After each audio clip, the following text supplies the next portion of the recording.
Christine Joly, bonjour. Bonjour Lynn. Vous êtes donc Head of Sales France de Spotify. En fait, Spotify a beaucoup évolué ces derniers temps. On est passé d'une plateforme audio à une plateforme publicitaire multiformat. Effectivement, on est passé d'une plateforme plutôt audio à une plateforme plus entertainment, comme on dit. Si je reviens sur les usages, aujourd'hui, les usages ont énormément évolué. Aujourd'hui, on ne se contente plus d'écouter sur Spotify, mais on regarde aujourd'hui beaucoup de contenu.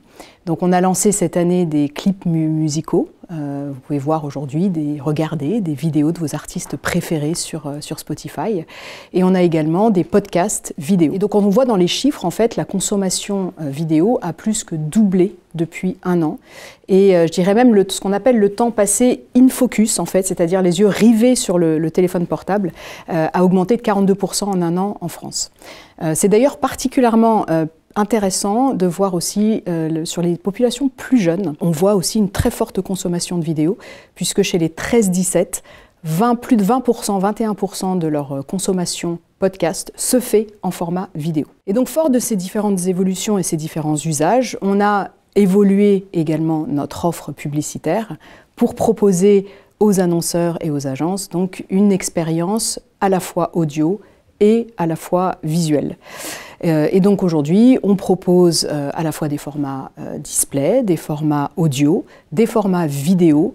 On a également des formats opérations spéciales avec des expériences in-app créatives sur la plateforme. Et on va même d'ailleurs jusqu'au live, puisque pour la première fois cette année, on va lancer un festival qui s'appelle Equal Fest pour promouvoir l'égalité homme-femme et qui sera sponsorisé par 3 annonceurs. Donc une large palette de propositions, donc la vidéo, évidemment, qui est au cœur de ces usages et de plus en plus demandée par nos annonceurs. Et on voit dans les chiffres que ça fonctionne. Aujourd'hui, quand on regarde les taux d'attention, on a des taux d'attention 2 fois supérieurs à ceux des réseaux sociaux, aujourd'hui, en termes publicitaires. Et ce qu'on voit également, c'est quand on combine en fait les formats audio au format vidéo, on a également des performances qui sont décuplées, et ce sur l'ensemble du funnel, donc de la notoriété à la considération jusqu'aux intentions d'achat et à la conversion également. Donc plutôt une offre très riche aujourd'hui qui fonctionne et qui est très performante pour les annonceurs et les agences. Vous avez sans doute accompagné beaucoup de marques, j'imagine, dans cette évolution. Est-ce que vous pouvez nous partager un exemple récent d'une campagne multiformat qui a été réussie et nous parler aussi surtout des résultats concrets qui ont été observés? Oui, tout à fait. C'est exactement ce que je présentais ce matin avec Ubisoft au Hub Forum. Ubisoft fait partie de ces nombreux annonceurs qui ont opté pour une stratégie multiformat. Donc le contexte, c'était dans le cadre d'un lancement tant attendu en 2025, qui était le dernier opus de leur franchise Assassin's Creed. Et c'était une campagne donc dans beaucoup de pays dans le monde, c'est une campagne mondiale qui s'est hissée très vite au top des ventes, donc dans les rankings. Et ce qu'on a fait avec Ubisoft, c'est qu'on a travaillé plusieurs choses. Tout d'abord, on a cherché où était leur communauté sur Spotify, donc avec de la data, avec des insights. Pour vous donner par exemple un exemple, on a pu voir que de nombreux gamers donc, écoutaient Spotify à travers leur PlayStation. Donc il faut savoir qu'on est connecté à plus de 2000 devices aujourd'hui. On peut écouter évidemment Spotify sur des enceintes connectées, dans des voitures, sur des PlayStation. Donc c'était des insights intéressants pour savoir où étaient les communautés et comment elles passaient du temps sur la plateforme. On a également fait un travail de ciblage avec la data Xbox, la data PlayStation. On a également élargi ça à des genres. Il se trouve que le jeu se passe au Japon.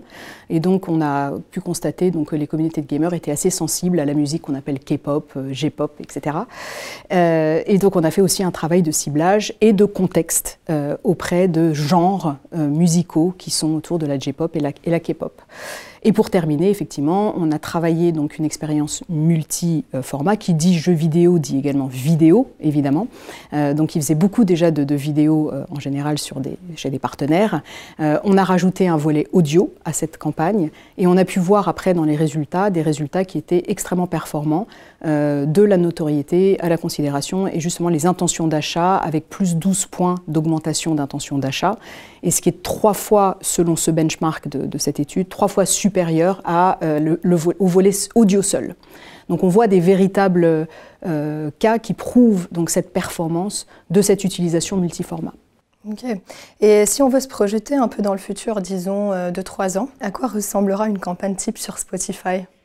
Alors, je n'ai malheureusement pas ma boule de cristal aujourd'hui, vu comment les choses évoluent et la rapidité à laquelle elles évoluent. Tout ce qu'on fait et tout ce que l'on continuera de faire, c'est pour vous proposer ou proposer à nos annonceurs donc une plateforme complète, agile et vraiment centrée sur les résultats.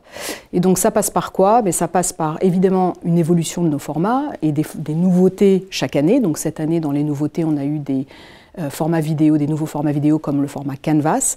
Tout au long du funnel, on a également aussi des nouveaux formats autour de App Install, par exemple.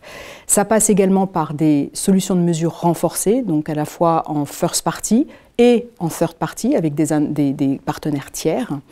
Ça passe également par, je pense, une simplification de la façon d'acheter les médias. Aujourd'hui, on a deux façons plus simples pour nos annonceurs d'acheter sur Spotify, à la fois un format self-serve et à la fois une offre programmatique qui est renforcée. On a lancé notamment notre Ad Exchange cette année, donc qui vous permet quoi? Une accessibilité plus rapide à tous nos différents formats. On est en partenariat avec plus d'une trentaine de DSP sur le marché. Le deuxième point, c'est que ça permet des capacités de ciblage renforcées avec la data buy-side des annonceurs notamment. Et puis enfin, une possibilité donc de flexibilité d'acheter soit en programmatique garantie, soit aux enchères, en format enchères. Donc une plus grande flexibilité. Pourquoi? Pour être là où les acheteurs sont et répondre à leurs besoins.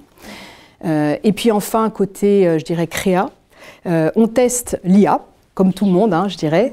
Le sujet revient. Donc on teste évidemment l'IA. On a des possibilités, en fait, on a lancé cette année, donc pas en France encore, mais au UK, US et Canada, une offre, une fonctionnalité qui permet de créer en temps record des campagnes audio sur Spotify. Et on a des très bons retours d'expérience aujourd'hui.